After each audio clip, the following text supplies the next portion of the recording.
A couple weeks ago, Adobe announced a secret tool they've been keeping from the public, but I registered for their waitlist and got access to an app that might be the best brainstorm collaboration tool I've ever used.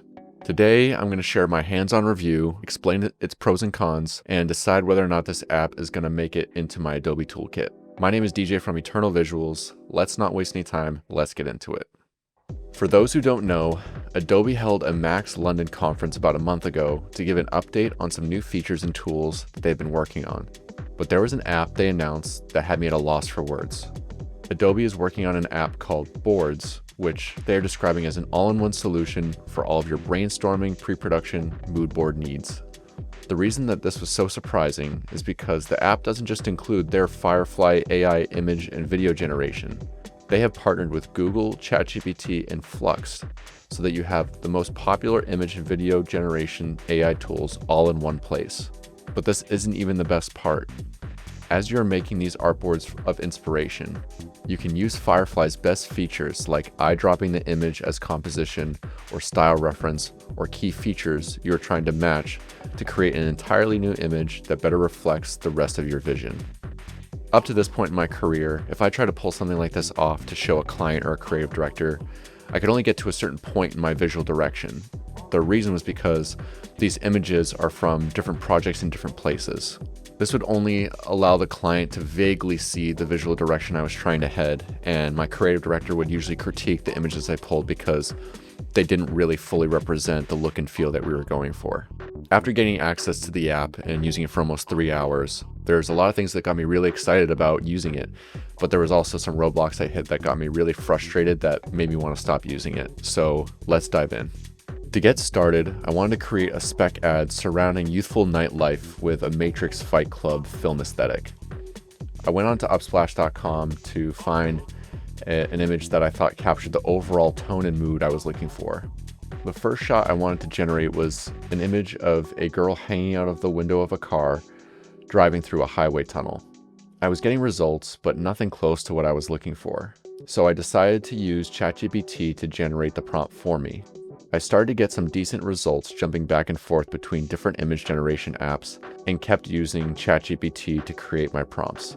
The nice part about this, especially while none of these apps are perfect, is rather than not getting the results you want and giving up, you can just try a different app with different results. You're still rolling the dice, but now you have more options. 1 out of the 3 prompts I would submit would give me an error message, either that the prompt I submitted did not qualify with their guidelines, or the app was busy generating for other users. This definitely put a damper on my flow state of brainstorming and killed the mood, but I decided to move forward. Adobe made it very clear during their conference that their image models are ethically trained on their Adobe license stock only, but when I went to go use other apps like ChatGPT or Google's Imagen 3, for the first time in the app, I was given a pop-up making sure I was consenting to using image models that were trained on other systems. I think Adobe is way ahead of the game in the ethical category and commend them for their effort in such a Wild West time in technology. Once I got used to what was working and not working well, I started finding compositions on the internet of different scenes, then eyedropping the overall mood of the skyscraper, and I started to get some really good results. But eventually my creative inspiration burned out, both from learning a new tool and the friction of generations not coming out the way I wanted. My overall experience with the app was positive. If I ever need to make a treatment for a creative director or a client in the future, I would definitely go back and use this tool even with its flaws. A major friction point in the creative world is getting your customer on board with your creative direction as quickly as possible. And that means visualizing your creative direction as quickly as possible. And this tool helps with that problem in many ways, both with intention and time. Every other app I've used to pull photos together is more of an organization tool, meaning it's just a place to take your photos and display them for your client to look at. This app has everything. It's both a place to display your final inspiration, but also the place you generate the look and feel you're going for.